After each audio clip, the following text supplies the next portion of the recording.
Third టెస్ట్లో day 3 ముగిసే సమయానికి టీమిండియాకు 322 రన్స్ లీడ్ వచ్చింది. యశస్వి జైస్వాల్ సెంచరీతో వీరవిహారం చేశాడు. మరి డే 3 మొత్తం ఎలా జరిగిందో ఒక్కసారి ఒక చిన్న రివ్యూ లాగా చూద్దాం. మన వాళ్ళు 445 కొడితే నిన్న ఒక్కరోజే ఇంగ్లాండ్ వాళ్ళు 200 రన్స్ కొట్టేశారు. వీళ్ళేంట్రా బాబు ఇలా ఆడుతున్నారు, మనకు కొట్టిన స్కోరును ఉఫ్ఫన్ ఊదేస్తారు అనుకున్నారు. బెన్ డకెట్ కూడా అలాంటి బ్యాటింగే చేశాడు. వీళ్ళు ఒకానొక స్టేజ్ లో 224కి 2 వికెట్స్ పడ్డాయి, కానీ 319కి ఆల్అౌట్ అయిపోయారు. మన బౌలర్స్ అందరూ ఫెంటాస్టిక్ గా బౌలింగ్ చేశారు, అది కూడా అశ్విన్ లేని టైంలో. డేంజరస్ గా మారిన బెన్ డకెట్ ని కుల్దీప్ యాదవ్ బౌల్తా కొట్టించాడు. 153 రన్స్ చేసి బెన్ డకెట్ పెవిలియన్ చేరుకున్నాడు. ఇక తర్వాత ఒల్లీ పోప్ సిరాజ్ బౌలింగ్ లో ఎల్బిడబ్ల్యూగా అవుట్ అయ్యాడు. అండ్ అవుట్ అవ్వడం కన్నా ఇక్కడ రివ్యూ తీసుకోవడం హైలైట్ గా మారింది. ఎందుకంటే ఎవరు ఎక్స్పెక్ట్ చేయలేదన్నమాట అది అవుట్ అని, కానీ సిరాజ్ దాన్ని సూపర్ గా యూజ్ చేసుకున్నాడు. ఇక జో రూట్ ని జస్ప్రీత్ బుమ్రా సూపర్ బ్యాట్స్మెన్ ని సూపర్ బౌలర్ అవుట్ చేస్తేనే కిక్ ఉంటుంది. సో 9th టైం అవుట్ చేశాడు టెస్ట్ ఫార్మాట్ లో జో రూట్ ని బుమ్రా, కేవలం 18 రన్స్. ఇక బెన్ స్టోక్స్ ఎంత డేంజరస్ ప్లేయరో మనకు తెలుసు. అతన్ని రవీంద్ర జడేజా అవుట్ చేశాడు. 41 రన్స్ కి బెన్ స్టోక్స్ పెవిలియన్ చేరాడు. ఇలా ఇంపార్టెంట్ బౌలర్స్ అందరూ ఇంపార్టెంట్ వికెట్స్ తీసుకుంటూ వెళ్లే క్రమంలో మొహమ్మద్ సిరాజ్ తన ఫామ్ ని వెనక్కి తెచ్చేసుకున్నాడు. ఏకంగా 4 వికెట్లు పడగొట్టాడు.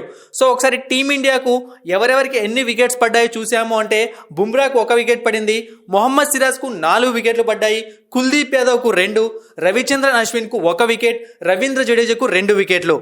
సో అశ్విన్ అయితే ఇక ఈ మ్యాచ్ లోకి మళ్ళీ వచ్చే అవకాశం కనిపించట్లేదు. ఒకవేళ వస్తే కూడా అతనికి బౌలింగ్ చేసే అవకాశం ఉంటుంది. మొత్తానికైతే మనకు చాలా మంచి లీడ్ దొరికింది. ఆ తర్వాత టీమిండియా ఇన్నింగ్స్ ను ప్రారంభించింది. అయితే రోహిత్ శర్మ నిరాశపరిచాడు. ఫస్ట్ ఇన్నింగ్స్ లో సెంచరీతో కథం తొక్కిన హిట్ మ్యాన్ సెకండ్ ఇన్నింగ్స్ లో కేవలం 19 రన్స్ కే జో రూట్ బౌలింగ్ లో ఎల్బిడబ్ల్యూగా వెనుతిరిగాడు. అయితే ఆ తర్వాత శుభ్మన్ గిల్ మరియు యశస్వి జైస్వాల్ ఇద్దరు ఒక మంచి పార్ట్నర్షిప్ అయితే బుల్డ్ చేసుకున్నారు. ఈ క్రమంలో యశస్వి జైస్వాల్ సెంచరీ చేశాడు. అయితే యశస్వి జైస్వాల్ రిటైర్డ్ హర్ట్ గా వెనుతిరిగాడు. బ్యాక్ స్పామ్స్ కారణంగా అతను ఇక గేమ్ ని కొనసాగించలేకపోయాడు.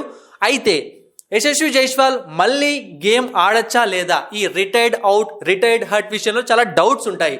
సో రిటైర్డ్ హర్ట్ అయ్యాడు కాబట్టి ఇన్నింగ్స్ అయిపోయే లోపు ఒకవేళ యశస్వి జైస్వాల్ ఫిట్ అయితే మళ్ళీ గేమ్లోకి వచ్చి బ్యాటింగ్ చేయొచ్చు. రూల్స్ ప్రకారం ఇది పాసిబుల్. ఇక మరోవైపు శుభ్మన్ గిల్ మరోసారి ఒక మంచి ఇన్నింగ్స్ ఆడాడనమాట. ఫస్ట్ ఇన్నింగ్స్ లో ఫెయిల్ అయిన సెకండ్ ఇన్నింగ్స్ లో థర్డ్ డే ముగిసే సమయానికి 65 రన్స్ చేశాడు.